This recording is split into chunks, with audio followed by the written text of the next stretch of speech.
کسی شاگرد نے اپنے استاد سے پوچھا تھا کہ اللہ تعالیٰ کتنے گناہوں کی سزا ہمیں نہیں دیتا، اور ہم گناہ کرتے ہیں لیکن اللہ ہمیں گناہوں کی سزا نہیں دیتا۔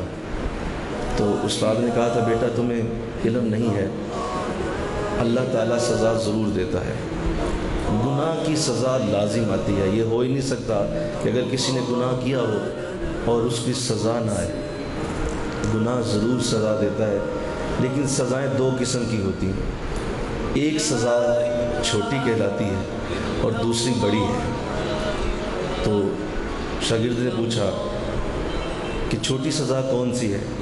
تو کہا چھوٹی سزا یہ ہے کہ تمہارا ایکسیڈنٹ ہو جاتا ہے، تمہارے ہاتھ پاؤں ٹوٹ جاتے ہیں، یہ چھوٹی سزا ہے۔ چھوٹی سزا یہ ہے کہ تمہارے گھر میں چوری ہو جاتی ہے، تمہارا مال ضائع ہو جاتا ہے، یہ چھوٹی سزا ہے۔ چھوٹی سزا یہ ہے کہ تمہارے گھر میں موت ہو جاتی ہے، باپ بہن بھائی میں سے کوئی چلا جاتا ہے، یہ چھوٹی سزا ہے۔ چھوٹی سزا یہ ہے کہ تمہیں راستے میں جاتے ہوئے کوئی لوٹ لیتا ہے، یہ چھوٹی سزا ہے۔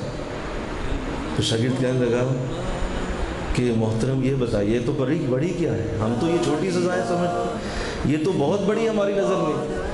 کہا نہیں بیٹے یہ چھوٹی سزائیں ہیں، بڑی سزا یہ ہے کہ اللہ تمہیں سزا دے اور تمہیں محسوس بھی نہ ہونے دے، تمہیں پتہ بھی نہ چلنے دے، اور تمہیں اللہ سزا دے رہا ہو۔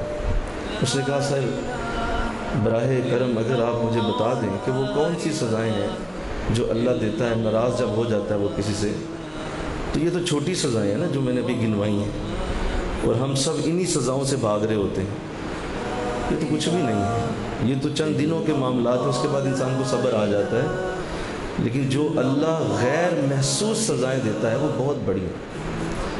آج قوم جس حالت پہ جا چکی ہے دین کو نہ سیکھنے کی وجہ سے اور اللہ کے معاملات کو نہ جاننے کی وجہ سے اور اپنی سستی اور غفلت کی وجہ سے، وہ بہت بڑے معاملات ہیں۔ آئیے سب سے پہلا جو اللہ سزا دیتا ہے لیکن کسی کو پتہ نہیں چلنے دیتا، وہ ہے دل کا سخت ہو جانا اور آنسوؤں کا خشک ہو جانا۔ یہ بہت بڑی سزا ہے کہ آپ کسی کا دل سخت کر دیں اور اس کو کسی میت پہ بھی رونا نہ آئے اور اس کے آنسو خشک ہو جائیں، وہ رو نہ پائے۔ ایسی جگہوں پہ ہم نے لوگوں کو دیکھا ہے کہ لوگ جا کے بیٹھتے ہیں لیلۃ القدر کے لمحات میں، شب برات میں، اور اسی طرح بڑے بڑے اچھے لمحات میں لوگ بیٹھتے ہیں، لیکن آنسوؤں کو بہانے سے لوگ محروم رہ جاتے ہیں۔ اور اللہ کی بارگاہ میں سب سے بڑا کرم نرم دلی ہے، مل کے کہو سبحان اللہ۔ یہ نرم دلی جو ہے یہ بہت بڑا کرم، اللہ جس سے سب سے زیادہ خوش ہوتا ہے اسے نرم دل عطا فرماتا ہے، اور اس کی آنکھوں کو آنسو نصیب کرتا ہے، اس کو رونے کی سعادت نصیب ہوتی ہے، اس کو تڑپنا نصیب ہوتا ہے۔ تڑپنے پھڑکنے کی توفیق دے، دل مرتضیٰ سوز صدیق دے۔ یہ جو آنسوؤں کی سوغات ہے اللہ کی بارگاہ میں یہ بہت بڑی، اور ایک آنسو اتنا بڑا کام کر جاتا ہے جو ساری زندگی کی ریاضت اور عبادت بھی نہیں کر پاتی۔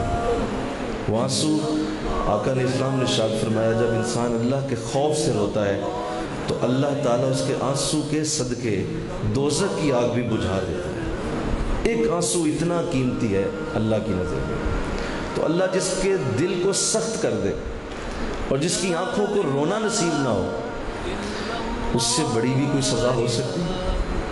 تو یہ بہت بڑا معاملہ ہے، اور اس کو بڑے دھیان سے دیکھا جائے کہ کیا میرے ساتھ کہیں ایسا تو نہیں ہو گیا ہوگا، کیا میں دل کا سخت تو نہیں ہو گیا، کسی جگہ ظلم اور زیادتی ہو جائے، کسی جگہ کوئی قتل غارت ہو جائے، کسی جگہ کسی کا نقصان ہو جائے، مجھے پرواہ نہیں ہوتی۔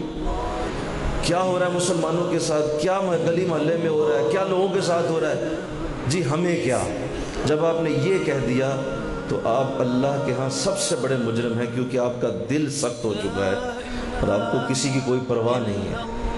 ورنہ حالت تو یہ ہے کہ کانٹا جو ہے وہ زمین کے دوسرے کونے میں چبھے، مومن کے دل کو دوسرے کونے میں تکلیف ہوتی ہے کہ میرے بھائی کے ساتھ زیادتی ہو گئی، میرے بھائی کے ساتھ ظلم ہو گیا ہے، میرے بھائی کا نقصان ہو گیا ہے، نہیں ہونا چاہیے تھا، اے مولا یہ کیوں ہوا ہے۔ نہ آپ جاننے میں نہ پہچاننے میں، آپ پھر بھی اس کے لیے دعا کریں، یہ اللہ کا بہت بڑا کرم ہے۔